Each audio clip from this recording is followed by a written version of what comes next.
welcome to a podcast about something where each week we dive deep into whatever it is we find interesting. I'm your host, Calvin, and joining me, hanging from the ceilings by some manacles, it's your co-host, Nick Richardson. Yeah, it sucks up here. I was a bad student, and, Filch's office is kind of scary, bro. Yeah, our main man, Filch, that's what we're talking about today, Argus Filch from the Harry Potter series. He caught Nick, and he's got him hanging from the ceiling. It's rough. Yeah, I feel like the dumbest bastard ever, because he caught someone, and it was me. Yeah, I mean, Peeves probably, three under the bus. Peeves is kind of an asshole, so. That rat bitch. His name is Peeves.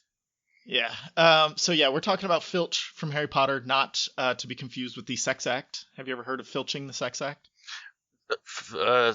Really brief familiarity with it. Yeah, I'm not going to go into it here. Thank you. But listeners, Google it if you really want to be enlightened.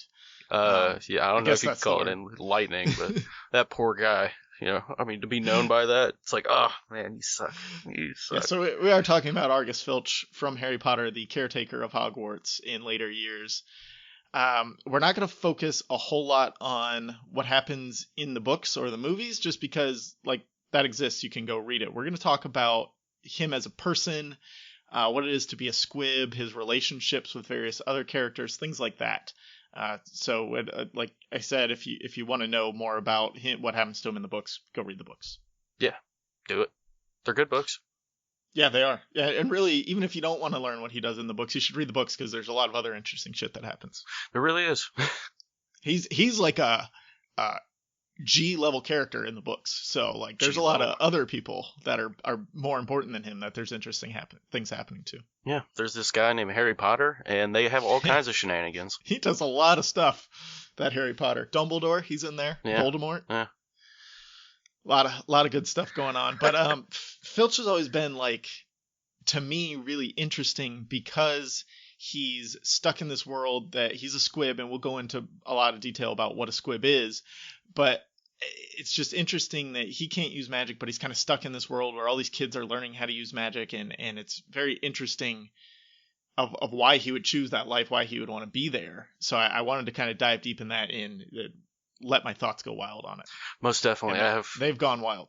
Well, it's something where we've known the character for a long time now, a really long time. So we've had we've transitioned from young people to adults now.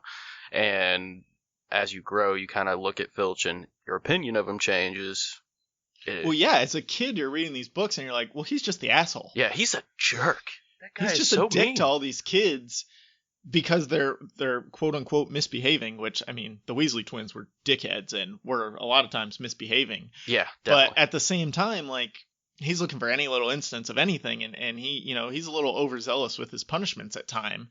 That's a good way to say it. As a kid, you're like, well, he's just a dick. But then as you get older and you read it and you're like, well, he's kind of stuck here with all these kids who are better than him at something he should be able to do. And it makes you feel for him a little bit of why he's such a dick to the kids. But maybe just get a different job, Filch. Maybe, but I bet it pays super well and gives you a place to live. Yeah. I mean, we'll get into that a little later, but yeah. As I got older, I looked at Filch as kind of a personification of depression. It was odd when you think about it. It's like, oh yeah, man, this poor dude is isolated as shit among people. He's right there, but he's got his cat. Yeah, well, all depressed people got their cat or their dog. That's true. I mean, it's good to have them, people. Yeah, so let's get right into it. So his name's Argus Filch. The name Argus actually comes from Greek mythology. It was the name of a giant with 100 eyes who served the goddess Hera as a watchman. So much like our Argus Filch watches Hogwarts to find misdoings, Argus in Greek mythology kind of did the same thing for Hera. I thought that was interesting. That is kind of fascinating, actually. Well, and J.K. Rowling does that a lot with names. She's very heavy-handed with people's names mean something in other literature or other mythology. Like Remus Lupin is basically wolf. Remus and Romulus was a story of werewolves, and Lupin means lupine. Yeah. Lupine means wolf-like. So, she does that with names a lot. And as a kid reading this, you don't notice that because you don't know that these names, there's these other meanings for these names. You're just like, okay, she named a character a thing. And then as you get older and you read it again, and you're like, oh yeah, that makes sense. I mean, I remember reading his name, Argus Filch. That's the dumbest shit I've ever heard. What a goofy name. And as you get, like you said, watch her for Hera. how would his parents like think to name him? Did he just come out bug-eyed, like, quivering that little? He's gonna be watching shit. I know he's gonna be watching shit when he gets older. We'll call him Argus. We know how it goes. Yeah, we got it. And then his surname Filch is an English word meaning to steal, usually in a sneaky manner, which, again, kind of goes with Filch. He's always confiscating things from the students as much as he possibly can. He's also very weaselly looking. He's got those beady eyes and shit that point. Yeah. I mean, So here's the thing about in the movies, the actor who portrayed him, I probably should have looked this up, but I didn't because I didn't want to talk too much about the movies. The actor who portrayed him does such a good job that like you would think he would always just be Filch to anyone who's watching this guy in anything ever again. But then this dude turns around and just destroys Walder Frey in Game of Thrones. Yeah, dude. He's Walder Frey excellent now. actor. He took it over. Excellent. Yeah. Well, he's definitely good at being a skis-ball. He really is, man. Which I don't know if that's a good thing or a bad thing, but it's a thing that he's good at. Well, it's just like Andy Serkis is really good at making faces and talking weird. Right, that's true. I mean, we all have our thing. Yeah, I guess so. I don't know. I can't find him on IMDb right now, and I don't want to look that hard. Okay. Well, whoever that is, good job being Filch, but better job being Walder Frey. You are a great dickhead to the masses, and we love you for it. Yes, we do. So Filch was born to at least one wizard parent sometime before 1951, somewhere in the British Isles. So again, not a lot known about Filch, which is why I kind of wanted to do this. I wanted to learn more about him if we could, but again, the research isn't out there. I didn't really make this up. JK doesn't respond to my tweets, so like I got to go with what I can get. For real. So I've tried several times. I would imagine that he was born, I don't know, sometime before 1951. Like, what does sometime mean? Which bugs me because I'm trying to figure out how old he was when he started at Hogwarts and like how. So he started at Hogwarts in 1968. So he's got to be at least 17, right? Because you're of age. Yeah. So I think that's where they get the 1951 number from. Is he had to be older than 17 when he started? That's a really Hogwarts. good point. It's a really good point. But we don't know how old. That just must have been a driven ass kid. He's just like, I can't use magic, but. I'm still going to work where all the magic is. Hell yeah. And because as I was reading this, squibs a lot of times will get kind of disowned by their parents and things like that. So for him to even know about Hogwarts and that it's a place that he can go work, maybe his parents were teachers or something, like there's nothing known because Dumbledore sought him out to hire him as caretaker. So it's kind of weird that he just like found this dude that may or may not have been disowned by his parents. I would not be surprised if he was abused as shit. Like every little thing, I'm sure he gets that behavior from somewhere, the poor guy. Yeah, that makes a lot of sense. And, Dumbledore, he's got a heart of gold. So I'm guessing... Does he, though? Does he? Does he, though? He has a heart of fake gold. Of spray paint gold. Over some rusty... Dumbledore's got some issues. Yeah, but anyway. He wants us to think he has a heart of gold at the very least. Well, he's good at it. He's very good at it. So, as we said, he is a squib, which means he was born to at least one, maybe two magical parents. He has magical blood, but he cannot perform any magic. And we'll go into a lot of detail about squibs in a little bit. We're going to finish his background here first.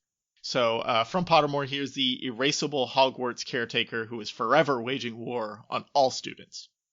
And he's been that way since 1968. In our story, the Harry Potter main story takes place in the mid to late 90s. I believe Harry starts school in 91 or 92 and ends in 97-ish. Which was, blew my mind when I read that for a fact. I never really thought about it. Well, so that's part of the secret message in the snitch that Dumbledore gives Harry as I open at the close is Harry Potter, the stories of Harry Potter is ending when the book was first released.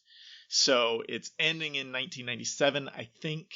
His actual story, his life, when he defeats Voldemort, it's 1997, and that's when Philosopher's Stone / Sorcerer's Stone was released. So that's kind of like a hidden meaning between that thing as well. Huh. She has it's like an onion, so many layers. Yeah, I always kind of thought, especially, so when I read these as a kid, I didn't really engross myself in them. I just kind of read them to get to the end. And I'm going through, and then I start reading George R. R. Martin, the Game of Thrones series, and I'm just like, he's so much better at world building and building these layers into it than she ever was, because I was more remembering what was going on in the movies than the books at that time.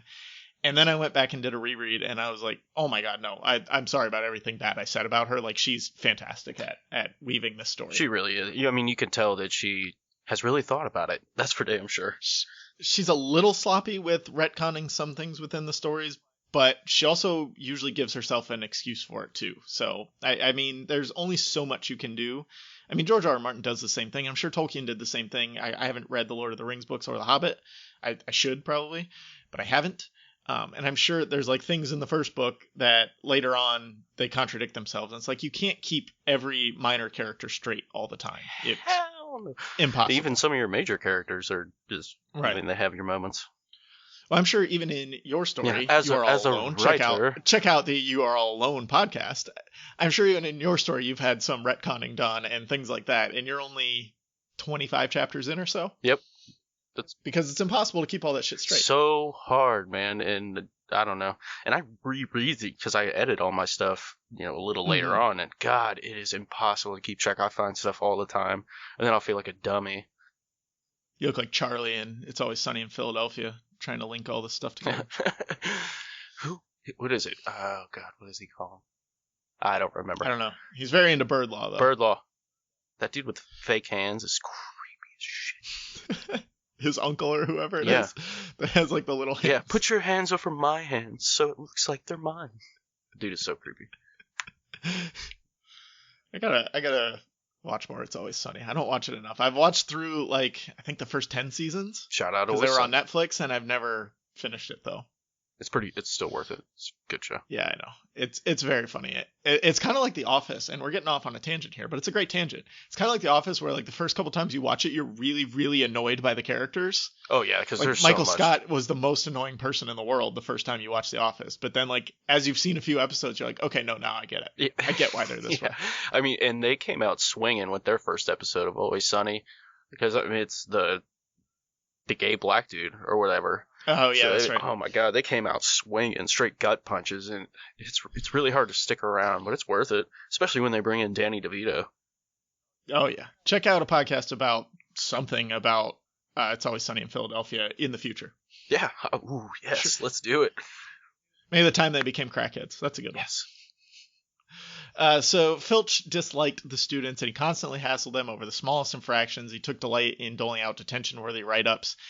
So this was interesting. By the late 70s, he had filled at least 1,056 boxes with punishment records. And these are just little slips of paper. I mean, I guess it's parchment, so it's a little thicker. But 1,056 boxes in 10 years. Where does he put all that? Like, good Lord. In boxes. Well, where do the boxes go? Is that what builds his room? Yeah, I don't know. I mean, maybe... he's got a drawer like Hermione's bag where it just it's ever extending inside. Who knows? He just throws kids in there like, see ya. Oh, there's all the other pieces of paper of things you could have been doing. Yeah, don't get a paper cut on your way down. He was one of the most knowledgeable people about the castle's secret passageways and hidden doors.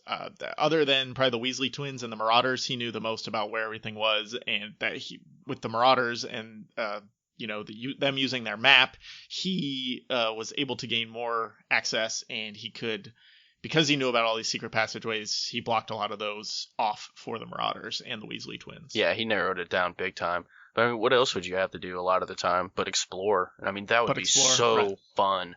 Half of it, I'd go. I'd work there. I'd be like, yeah, I'll work for a year. Just let me explore. That's what Harry Potter World. I'm going back to Harry Potter World in Orlando in December. That's what it really needs. Is the Hogwarts Castle maze. Yeah, just explore. Or escape room. Hogwarts Castle escape room. That's what you need. Universal Orlando, if you're listening, Hogwarts Castle escape room. Do it. Calvin's going to get on the show and be like, Universal contacted me. I'm a millionaire, pay suckers. I mean, I'm here if you need more ideas. Universal Orlando. I got it. So he lived in a dingy, windowless office containing filing cabinets with detailed records of all the students Filch had disciplined. I'm guessing this is where he kept his 1,056 boxes. I'm wondering how high that number was by the time Harry Potter got there. 1,057, at least. Only one more box. Yeah. He was getting tired. In 20 years, it was only one more box. Yeah, he was getting tired. He was cooling off, and then Harry Potter came along, just riled them all up again.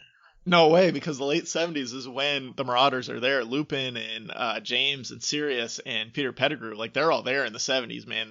They're the ones filling up those boxes. And then the Weasley twins get there in the late 80s. Yeah. Come on, he's got at least 1,000 more boxes just for the Marauders and the Weasley twins. I bet he constantly has like heartburn and the worst poops just from the stress he puts on himself. The Weasley twins and the Marauders get their own special file that gets sent to corporate at the end of each month. Yeah, it goes in the corporate box. Like Dwight and Jim's. Yeah, like Dwight and Jim's complaints to Toby. I need to file a complaint. Just put it in the box. What box? He also has a highly polished collection of chains and manacles, as we alluded to in the opening, that he's hung from the wall behind his desk. He always wanted Dumbledore to let him suspend students by their ankles from the ceiling. He thought that was the best punishment in the world.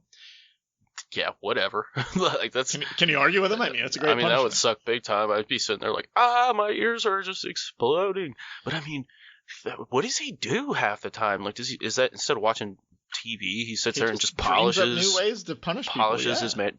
He puts himself in there. Oh, him and the librarian. Oh, damn. That's why he keeps him so clean. She's a neat freak. When Umbridge was there in year 5, he got very close to being able to use the manacles, and he was super excited about that. Oh, fuck yeah. He's some BDSM instructor.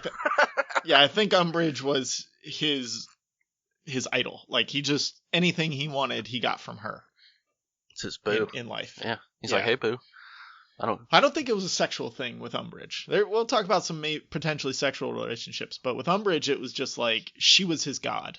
Yeah. Of like, I can punish people? I can torture them? Awesome. Yeah. I'm in. You're my babe. You're my bestie. Yeah, behind closed doors. This was something else interesting that I found during my research.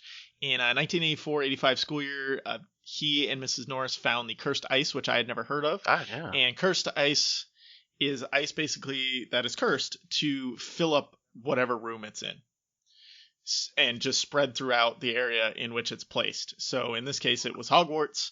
So without finding it, there would have just been ice all over Hogwarts and no way to stop it. That is so weird. Yeah.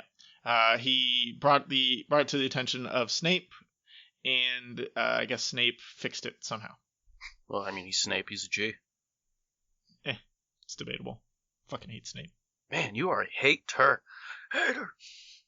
I like Dumbledore. I just don't think he's the perfect dude that everyone else thinks he is. Nah, no one's perfect. Snape, on the other hand, is a douche. He's pretty douchey. He's just a straight up douche. And this is interesting. In Prisoner of Azkaban, Filch was charged with restoring the fat lady's portrait, and he did so expertly after Sirius destroyed it. So that's something he can do, is fix magical portraits, which is interesting, and I'll get into that in a minute. Yeah, that is really interesting, and I imagine he's had to do it often, and who taught him that is a good question, what I want to know. Who taught him that, and how did he learn? Because you would think creating these magical portraits, because they have to be painted.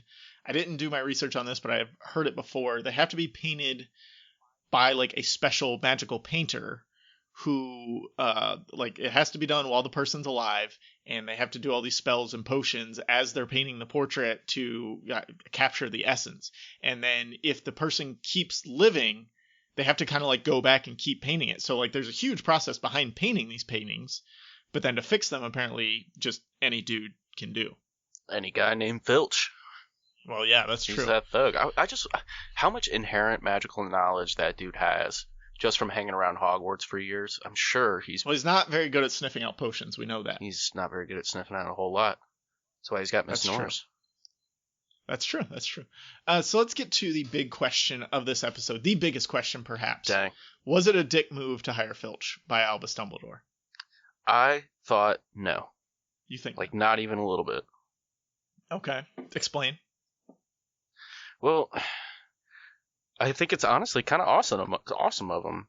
If you think of it like from the perspective of, I'm guessing, I'm putting my reputation at stake here that Filch was probably an abused kid. Okay.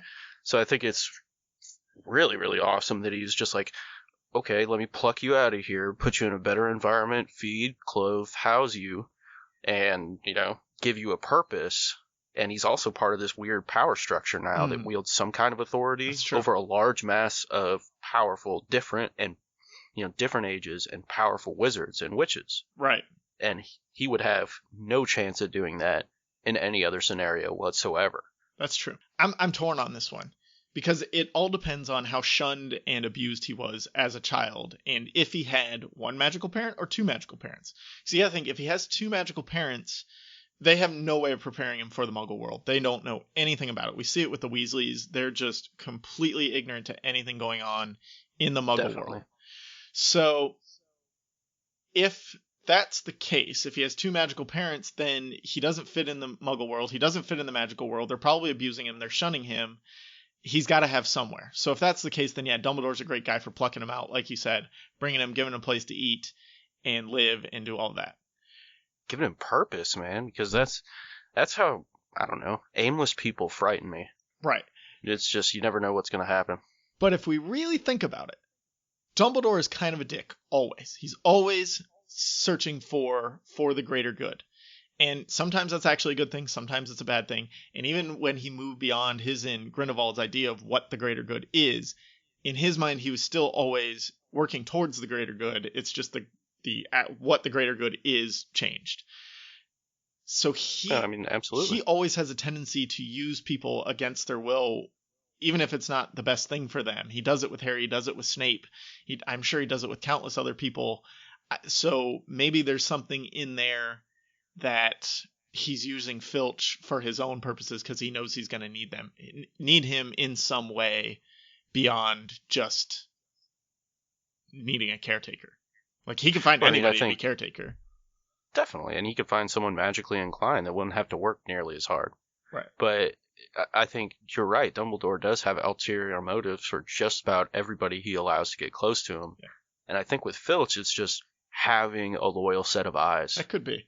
And, I mean, ultimately, to Filch, I would feel terrible because you're this dude who can't do magic. You're surrounded by these kids who are very talented at magic.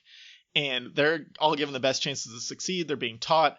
Everything's going right for these kids. And he's just got to sit there and watch them grow around him and be able to do this thing that he was never able to do and that he was shunned and abused for, most likely. So, like, that, to me, that's kind of a hard place to put him in. Maybe put him in the kitchens or somewhere. He's not surrounded by the kids all the time. Like, that's why he hates the kids, because they're basically throwing it in his face constantly that they can do magic and he can't. In his mind, at least. I think in a weird way, Filch is trying to give the kids structure. I mean, that's how he learned, I guess. So, I mean, I think there's a lot of inherent psychological problems with Filch there. Well, yeah. I mean, we could dive there's all kinds of deep into that one. But I think that's how he sees he's helping. And yeah, I'm sure there's a bit of resentment. But fuck, dude, there's two kinds of people in my mind. There's the people who will let something like that defeat them or not. Yeah. I mean, it's kind of simple. And he hasn't let it defeat him at all. That's for damn sure. No, which I mean, I guess that's what he just has to swallow to be able to not be a slave to that. He seems like a bitter old man, but at the same time, he gets genuine enjoyment from punishing kids. So he's found this thing that he enjoys. Yeah, well, I mean, it sucks if you're a kid. A lot of old men bitter. Right. Lots of them are super bitter. And so the last thing on this is there's a theory out there, a lot of fan theories surrounding Harry Potter, that Filch is one of the few people who knows how to maintain and repair magical paintings, and that's why he's kept around. Like, Dumbledore learned somehow that he knows how to do that, and he learned how to do that, so that's why he brought him in, because he knew that they need these paintings to be maintained and repaired, as, paintings often deteriorate over time. So if Filch is one of the very few people in the world that can do that, then that's kind of cool too. Like, he has this special skill that maybe many other people don't have. Yeah, I could see that, but why would he seek him out? Like, I highly doubt he knew how to, how to fix paintings when he was, however young he was, when Dumbledore found him. If he has two magical parents, he can't go to Hogwarts. He can't go to regular school because magical parents have no idea what regular school is. Think about if he's got some magical paintings in his house, maybe, of deceased relatives. And he's just in there teaching it. Like, he's got nothing better to do. He's just teaching himself. Yeah. I think you might be on something there, dude. That's actually a really good theory. I got you, Filch. I got you, Filch. Got you, homeboy. Way to go. Self-taught. Made millions. Probably not, but, Yeah, he probably was broke as piss. Got that Hogwarts job. Yeah. I wonder if, I don't know what he could really do with that. Can't walk around and be like, yeah, I'm a bitter old man at Hogwarts. Nice to meet you. He's got some flirtiness with that librarian, though. Let's not forget about her. So let's talk about... in that eerie relationship. Let's talk about squibs. What it is, what it means, some notable squibs throughout history, why it's important that Filch is a squib. So like we said, they're a non-magical person. They're born to at least one magical parent. The word squib in real life in British English refers to an incomplete or insufficient discharge of a firearm or like a dud firecracker. Kind of makes sense. Yeah. I mean, what a poor guy. We'll name him Dud Firecracker. Well, that's what the term squib, that's not his name. Yeah, I know. That was a dumb thought on my part, my bad. Come on now, Nick. But, pick it up. Yeah, whoops. Sorry. I was reading and talking. Trying to read ahead. Yeah, I got you. I'm a Dud Firecracker. You're a squib now. Okay. They are a rare and often looked upon with a degree of disdain by witches and wizards. Obviously, the Malfoys would hate squibs. Like, they don't... Not a big fan of squibs. Most magical people are. And even, like, non-pureblood wizards look down on squibs. Like, it's not a cool thing to be a squib. Yeah, there's no fan club for squibs. We're going to start one. Very rarely. We're going to start the Squib fan club. We got you, Filch. Yep. We're going to start a Twitter account and everything. Outsource. Yeah, if somebody wants to run that Twitter account, hit us up, because I'm not going to do it. Not it. Yeah. All right. Hit us on Twitter at our current Twitter if you want to run the Squib fan club Twitter. We'll start a subreddit, too. Oh, yeah. So usually a squib comes about... Muggle-born witches and wizards are descended from squibs who married muggles. Obviously, the squib doesn't have a place in the magical world. They go into the muggle world. They marry a normal person, and then somewhere down the line, a witch is born into their family because the magical blood carried through for so long, and the genes resurface. So that's actually really that's kind of cool. So somewhere in Hermione's backlog, there's a squib. Congrats. Not congrats. That sucks. Poor thing. They found love. And eventually, somebody became a witch. Yeah, that's a good way to look at it. That would make, honestly, that'd be like, what the hell? You know, you're a grandpa or something, and they start, you learn that your granddaughter or grandson's a witch or wizard. And you never got to be? Yeah. This is booty. It's bullshit. Yep, that'd be me. That's my power, damn it. Give it back. Yeah, no more toys for you, Gerald. Get the fuck out of here. So usually the way that people will tell that a magical child is a squib is because magical children will manifest some magical ability by the age of 7. So if there is no magical ability by the age of 7, you're pretty much a squib. It can manifest later.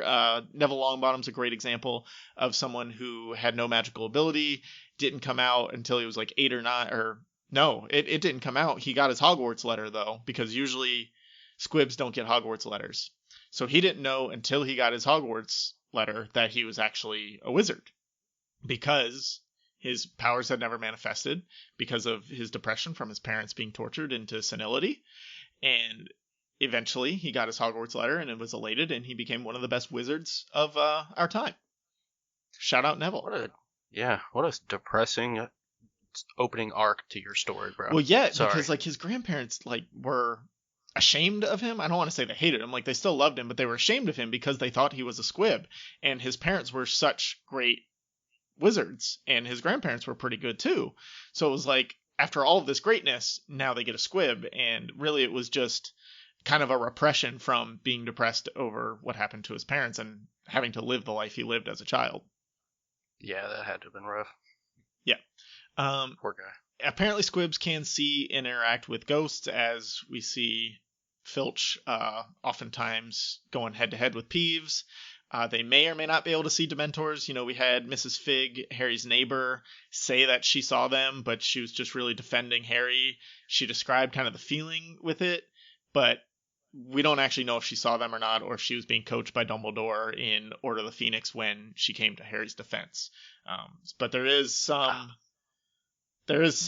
logic to that. They can interact with magical creatures in certain ways, which is kind of cool. Yeah, that is pretty fascinating, but terrifying at the same time. Especially if you didn't really know. I don't know. Yeah, if you had no idea, you were so... let's say you had one magical parent, one non-magical parent, and you turned out to be a squib. Your parents got divorced. You went with the non-magical parent, and basically everything was pushed aside. You really had no idea. But then all of a sudden a Dementor comes down your road. You can't see it. All you can feel is this soul-sucking, or you see ghosts in your house because you have that little bit of magical blood. Like, this is where all the hauntings come from. They're just really squibs.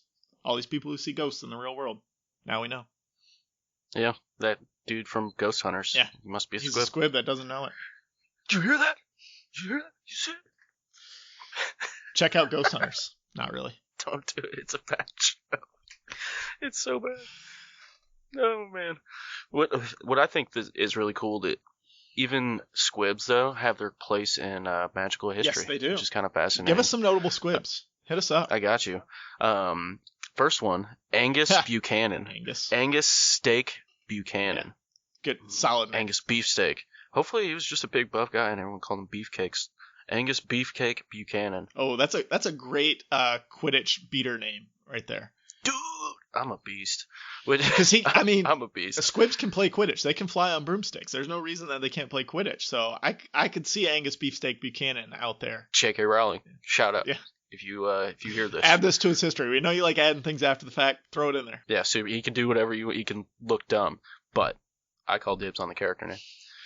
But as a squib, he obviously never received Hogwarts acceptance letter, but he somehow got into Hogwarts or like somehow figured it out. Well, he had magical parents, so he knew the process, so he just fucking went. Like, I think he went with his friends and just got, because he had magical friends and everything like that, so he just like tagged along with somebody else to get into Hogwarts. I'd be way too nervous. My anxiety would just destroy me. Not if you're Angus the Beefcake Buchanan, dude. Nothing phases you. Yeah.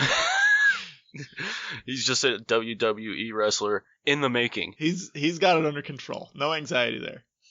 Yeah, I mean, with that name, dude's got cojones, and he stepped right up to that sorting hat. Well, he kind of threw himself up there.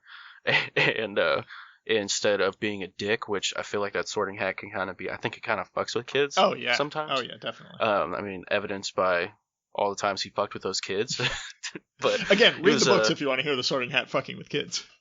Yeah, or you can see it in the movies a little bit. More on but it called him a Pottermore, good-hearted chap. Yeah, Pottermore, which is, there's so much information. Yeah.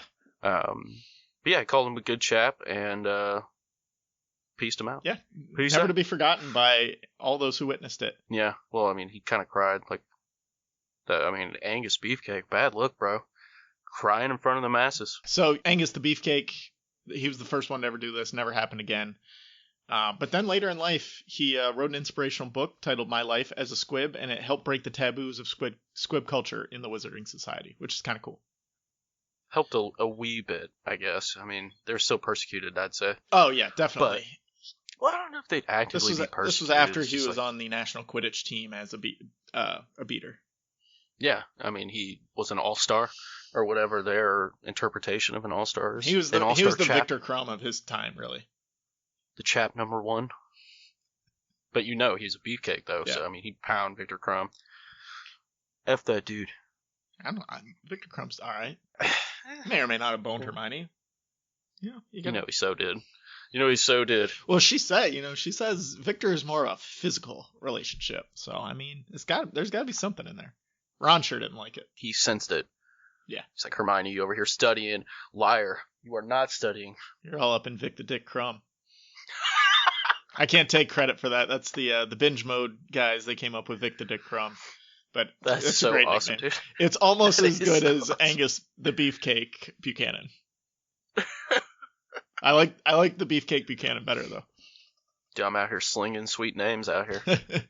So what do we got next? Who else we got? Some more notable squibs. We got Arabella Fig. Oh, we know her.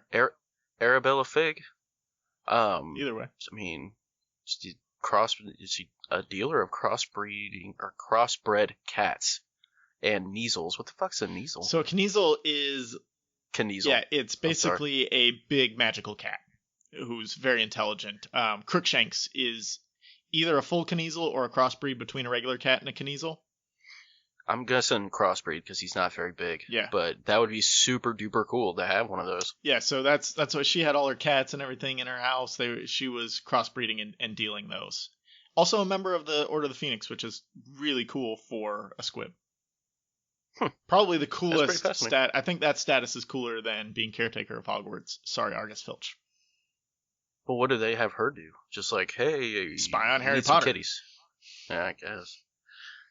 Literally spy on the Chosen One and make sure he's okay. Save him from Dementors and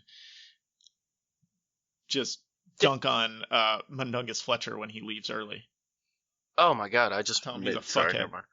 He's a fuckhead. But yeah, what a great career. I'm sure she gets paid for that. She gets paid. Oh yeah. Yeah, but anyways, we know her pretty well. We at least get a good interpretation of her from the movies and stuff. Yep. And then there's the Thurkel brothers, 7 sons of Thaddeus Thurkel. Not a great name, Thaddeus Thurkel. No, Thaddeus. Oh, man, I'm drawing a blank here. But Thaddeus Thurkel, anyway. Thaddeus, the father of 7 squibs, Thurkel. He doesn't get a cool nickname. Thaddeus, no, definitely not. He would have to play in like the NBA and do really good, like throw down sweet dunks, like Thaddeus Thunderdome Thurkel. That'd be kind of cool. Yeah. But I mean, all of his kids turn out to be squibs, and that would suck so bad. You're like, and the next one, damn it! Well, it's like those families. We had a family like this. I didn't have a family like this, but in our school there was a family that kept having girls. They really wanted a boy. They had like 6 girls until they finally had a boy, and they just kept fucking trying. I'm like when I had my 2 kids, my wife and I had talked about it. We wanted 2 kids. We would have wanted at least one boy and one girl, but we had 2 girls, and my wife's like, "Are you sure you don't want to try for a boy?" I'm like, "No," because then what happens is you have another girl, and then you still have to keep going. At that point, you might as well just fucking have 12 kids. Yeah, snowballs. Once you have 3, you might as well have 15. It's the same. I don't know about that, man. 1 is pretty sweet for now. I may want another here in the future, but yeah, I'm cool with 1 kid. 7 sons. Oh my god, pissed off kids too. Yeah, because they're like, yeah, my dad hates me because. And then he transfigures them into hedgehogs, and what does he do with them after that? Does he just like? I don't know. I didn't read too deep into the Thurkel brothers, but they're just out there hedgehogging it up. Tragic ending. One of them Sonic. Gotta be. Dude, and the other's Knuckles. Yep. And Shadow. And yeah, there's like 15 hedgehogs in the Sonic franchise now. That's who they are. That's what they went on to be. Bam! We are breaking news here on a podcast. Yeah, we're breaking down barriers here. Sega, hit us up. Yeah, the slash fiction between Sonic the Hedgehog and the Harry Potter universe with the Thurkel brothers. Suck my fanfic. Hit that up. There's got to be one out there. Sonic the Squib Hedgehog. Boom! Dang! Oh my God, we're on to some shit. Yeah, there's got to be something there. So my other question was that came from this with the whole thing surrounding squibs and that they're not really magical. Can they be healed by magical means? In Hogwarts, can Madame Pomfrey heal Filch if he gets hurt? That's really important because he's doing a lot of dangerous shit. He does. He handles a lot of dangerous shit. But I mean, I'd imagine, dude. I don't see why not. Yeah, I agree. Although Dumbledore's a dick, I don't think he would directly put someone in that much danger if he didn't have somebody there that could heal him. You know, because Hogwarts is such a safe place. You don't want to just bring anybody in. Definitely. And I think the magic of healing him I think magic would still work on him. Right. Yeah, there's no reason Skelligro, like he couldn't drink some Skelligro and regrow a bone. Yeah. Poor guy, though. I'm sure he's taking tons of falls. Yeah. Tripped on those freaking ridiculously long roads. What James Potter and Sirius Black were doing to him in the 70s? Like, they were just hitting him with all kinds of spells, I'm sure.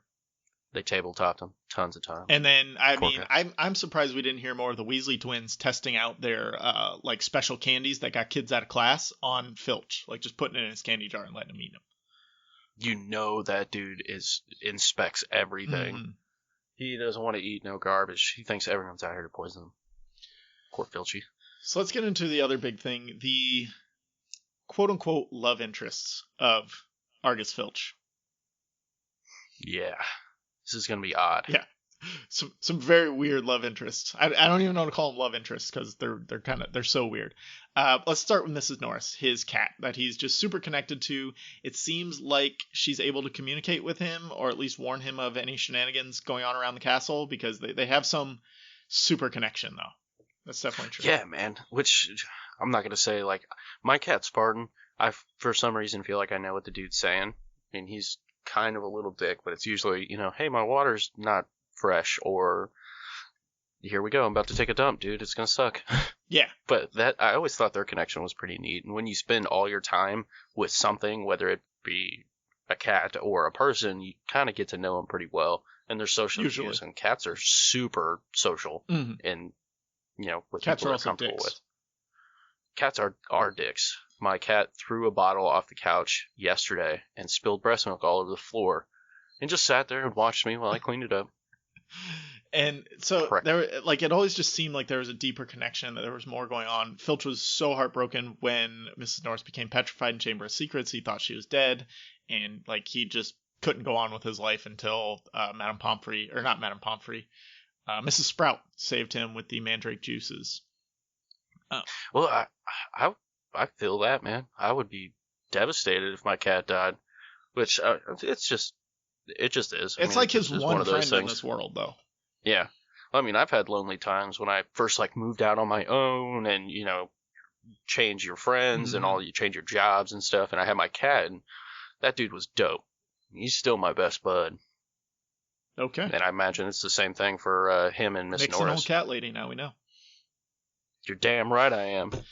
I'm an old kitty cat. I'm like Bubbles from Trailer Park Boys. Shout out Trailer Park Boys. I've had a lot of theories in my time thinking about Harry Potter of what's going on with Mrs. Norris, why she's so smart, why that connection is so deep. And my first one basically is that she was a person, and she attempted to become an animagus, which is a super in-depth process, which I'll go into in a minute. And I had kind of two thoughts. Either she didn't complete the process correctly and got stuck as a cat, or she didn't register herself, and maybe this was her punishment for not registering. Basically, she got caught by the ministry. This was her punishment. I have since learned that the punishment for not registering is you spend some amount of time in Azkaban. So this wouldn't have been a punishment, but I still hold to my original theory that she attempted to it and got stuck. Because it just seems like maybe Filch had a relationship with who the person was before there was a cat. That's what I'm fascinated about. But to maintain that relationship, the same time, if he's the only one that knows she was trying to become an animagus, and he knows she got stuck, everybody else just thinks she disappeared, fell off the face of the earth. But he knows, maybe he was there with her, and now she's stuck. He's her one friend in the world, and she's his one friend in the world. They only have each other. That'd be super This was sad. always my thing with everybody who's mad about the Nagini reveal of that she was a person before and then basically became Voldemort's slave. But with Nagini, it's the same thing. She became a full-on snake and came across Voldemort in the woods of Albania, in the forests of Albania, and she can talk to Voldemort because he's a Parselmouth. So she's been slithering around as a snake for however many years, and then she comes across this spectral form of a person that she can actually talk to. And okay, boom, now they're friends. Same with Voldemort. He's just been floating around in the forests of Albania with nobody to talk to. And then he comes across a snake with human thoughts and human feelings. That's going to create a bond. Oh, definitely. Are we best friends now? Exactly. Sure. This is the one person in the world you can talk to, and one of them's a snake, and one of them's a weird floating head thing. I wonder if there's another language that Filch can speak that's kitty cat. I don't think it's that. I think it's just if she was a person before he knew the person, and maybe had a real relationship with the person, and now that she's a cat, he's just holding on to that relationship. What if it was his daughter? See, that would suck. That'd be fucked up too. Or a sister or something like that. Yeah. Yeah. Or his mom. Maybe his mom. What if it's his mom? Yeah. Maybe, boom, here we got it. His mom was trying to become an animagus so she could go out into the Muggle world with him and help him as a cat and not be feel so out of place. But then she fucked up and got stuck. So now he's just roaming around with his mom all the time. I got you, Mom. So anyway, back into the process for becoming an animagus and why it's so hard, why it potentially could get stuck. It seems like most of it you would start over from scratch if you fail, but I like to think that you could get stuck. I'm just making up my own canon here. I don't care. Yeah, I think it would be easy. You think it would be easy to become an animagus or to get stuck as an animal? To get stuck as an animal. So the first step is you hold the leaf of a mandrake in your mouth for an entire month, from full moon to full moon. You can't start in the middle. It's got to be from full moon to full moon. If you swallow the leaf or destroy it in some way, you have to start over. That's step 1. That's a bitch. Hold a leaf in your mouth for a month. Don't swallow it. Don't spit it out.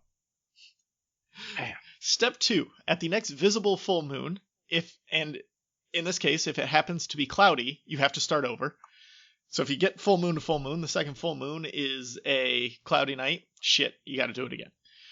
So at the next full moon, the wizard must spit the leaf into a phial within range of the moon's pure rays. So the moon has to be shining on your vial that you spit the leaf into. I would just fly above the cloud line. Boom. I don't know if that works, right? Yeah, what if you fall off? Yeah, that's true. Yeah, if you turn into like a squirrel or something, you can't stay on that broom. It's going to be tough. Now, with the moonstruck vial, the wizard or witch must add one of their own hairs, a silver teaspoon of dew that has not seen sunlight or been touched by human feet for 7 days. Don't know how you find that. And the chrysalis of a death's head hawk moth. Now they're just getting picked. So we're on step 3. Think of the Marauders. Third-year students in Hogwarts all did this. And Peter Pettigrew was a fucking moron, and he pulled this off somehow. That's pretty intense. Well, he's got good friends. Well, I mean, smart friends. Well, yeah, that's true. Talented. Now, after you mix that all up, you have to put it in a quiet, dark place that cannot be disturbed in any way. Just put it away. Anyway? Anyway. Yeah. Don't disturb it. Just put it. Do not open that drawer. Don't open the drawer. And then you have to wait for the next electrical storm. And while waiting for the next electrical storm, the wizard must, at sunrise and sundown, without fail, every day, chant the incantation Amato Animo Animato Animagus, with the tip of their wand placed over their heart. Every day, sunrise, sundown, have to recite that until a lightning storm occurs. Makes me think of the Mr. Roboto song. Yeah, that's right there. That would be Domo Arigato, Mr. Roboto. Yes, but it fits. It would fit right. That'd be me. Domo Arigato Amato Animo Animato Animagus. Then, when there's finally a lightning storm, the wizard ought to move immediately to a large and secure place, recite the incantation one final time, and drink the potion. And then you turn into an animal. You don't know what animal you're going to turn into. It's all by chance. It's very much like finding your Patronus. Sometimes the Animagus form and the Patronus form are identical, like in the case of Minerva McGonagall. So, to me, always thinking about Mrs. Norris, I would think she fucked up somewhere in that process because, again, not an easy process. No, yeah, I mean, yeah.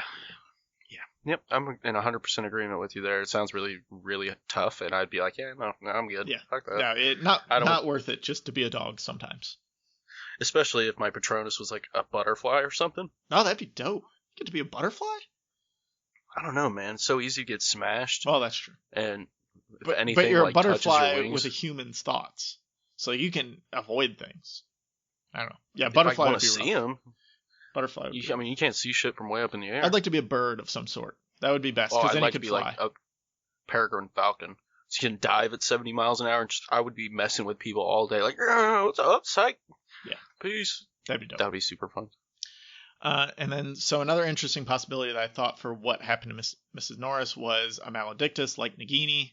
It's never stated that a maledictus is only a snake.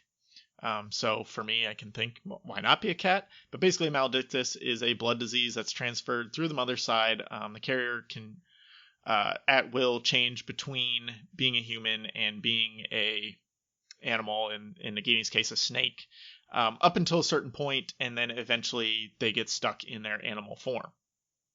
So I thought that was another thing that maybe happened to Mrs. Norris. I would just stop going into my animal form. It's not. You just. It's not voluntary. No. It's voluntary to a point, and then you just turn into the animal form. Man, that sucks. Yeah, it's not like really it's not like one time you change and you can't change back. It's you're gonna change anyways. I would make sure I had tons of cool stuff set up. Yeah, you'd have to think your life ahead, or meet Voldemort in the Forest of Albania. Yeah, chance encounter, but one for the not better. And then the final popular theory out there with Mrs. Norris is that, like Arabella Figg's cats, she's crossbred with a Kniezel, which we said is a big, intelligent cat, kind of like Crookshanks. And then I got the actual, as researching this, because I had never done any research on this before, and I formulated all my thoughts. It's none of that. Squibs just have like some ability to sense and interact with the magical world, and this kind of carries over into relationships with animals. They have kind of stronger relationships with animals because of this, and J.K. Rowling has stated on her website that she is just that Mrs. Norris is just a highly unpleasant cat, and then it was confirmed again on Twitter in response to a fan query that Mrs. Norris would lose in a very close battle with Crookshanks because Crookshanks has Kniezel ancestry, and Mrs. Norris has none of that. She's just a cat. She's just a kitty cat. I like my theories better. Yeah, I do. And I'm going to stick with them because that makes Filch's relationship to her more impactful. And it's just like, this is this fucking cat I found. Yeah. We're just buds, whatever. That'd be almost creepy if that was like that in-depth of a relationship. Right. But who knows? So Filch, I don't understand. Filch had one more potential romantic relationship. Can you give us some details on that? I think, well, I mean, I don't think it's ever explicitly stated, but I'm almost positive that he had a relationship with Irma Pence, the librarian of Hogwarts. Yeah, I'm going to agree with you there. I mean, I think they're just so close in like age and personalities and stuff like that. And I mean, they were seen a couple times interacting. Yep. I think at the Yule Ball they shared a dance, and Dumbledore's funeral was another time that they kind of showed up to the funeral there together. But I don't know if it's necessarily like a in love relationship or something like that. Maybe it's just more of a platonic friends with benefits type deal. Yeah. I like to think Filch was getting some hot librarian action. I gotta think Filch was, for such a bitter dude. Well, I don't know. He was super bitter. Maybe he was friend zoned. He's been trying for like 35 years. So I gotta think there was more to it because on the Pottermore descriptions of each character, they use the term erasable or erasable. IRASCIBLE. Just spell that out because people don't think we're erasing them. Erasable Hogwarts librarian and erasable Hogwarts caretaker. Like, I think that's there to kind of parallel them as like there's something going on. Yeah, and they're so similar. Their characteristics are super duper similar. Because she's known to hex books and stuff like that to fuck with students. There's no running. She's very protective over the restricted section as well. Super protected, but I think she has her favorites, like kids that genuinely, Hermione's definitely one of her favorites. Oh yeah, who respected the culture and genuinely wanted to learn. She's all about that life. Yeah, and I'm sure there's a certain kid that came along that Filch was the same way towards too, but yeah, his name is Tom Riddle, probably. Yeah, Tom Riddle was way before Filch's time, but I'd like to think they would get along. Friends.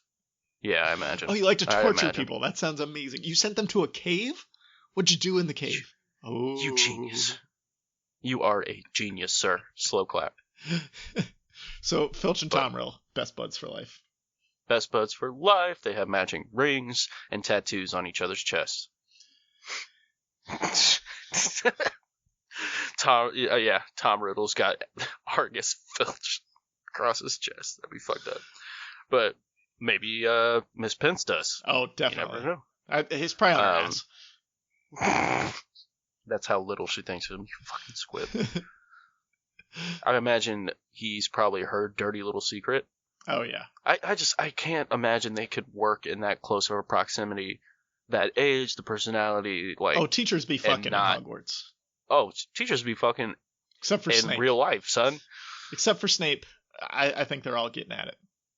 Snape had a anime pillow that was his boo. McGonagall is low key the MILF of the school. Like everybody's gotten down on that. Yeah, no shit. They're like, did you see McGonagall, bro? She let her hair down. And then Trelawney, the divination teacher, she's like the wild crazy girl that everybody's had that one fling with, but nobody wants to admit it. But I call those the woo girls. Yes, she's definitely the woo girl in the sect. What? Yeah, I can see that. Oh my God, look at that! Woo!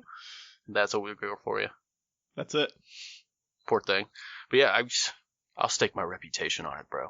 Oh yeah, there's definitely some side action. Yeah, I imagine maybe you never know. There could be like that super complex relationship where they longingly love each other. Well, here's a question: they just can't bring themselves. Did Mrs. Norris ever attack Irma Pence? Get a little cat fight, for lack of a better term. Sorry, I was just picturing this lady like fist fighting this hyper intelligent cat, like, getting her hair pulled and shit. Like, ah! JK, get at us if Mrs. Norris ever attacked Irma Pence. I'm sure that's a fan fiction somewhere. Yeah, suck my fanfic, like really find that one. Yeah. Please, if you tell that story, I will give you $5. 5 doll hairs. I'm already a patron to them, I think, so I can't do any more. I'm slowly adding patrons. Oh, nice. Slowly. So the final question of this episode is, if you were Filch, would you accept the position at Hogwarts? Is that even a question? I mean, fuck yeah, dude. That'd be so dope.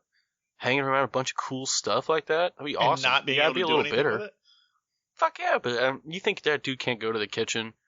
Honestly, if I was Filch, if this was me and they offered me that job. So who has more authority, the house elves or Filch? Filch for sure. So he can get the house elves to make him a sandwich whenever he wants. Shit, son, he can get a 10-course dinner. You know, this is just me. If I was Filch, I would smoke so much weed. That's all I would do probably, and just fuck around Hogwarts. Like, yeah, I mean, you just get baked and go explore a castle. Oh yeah, absolutely.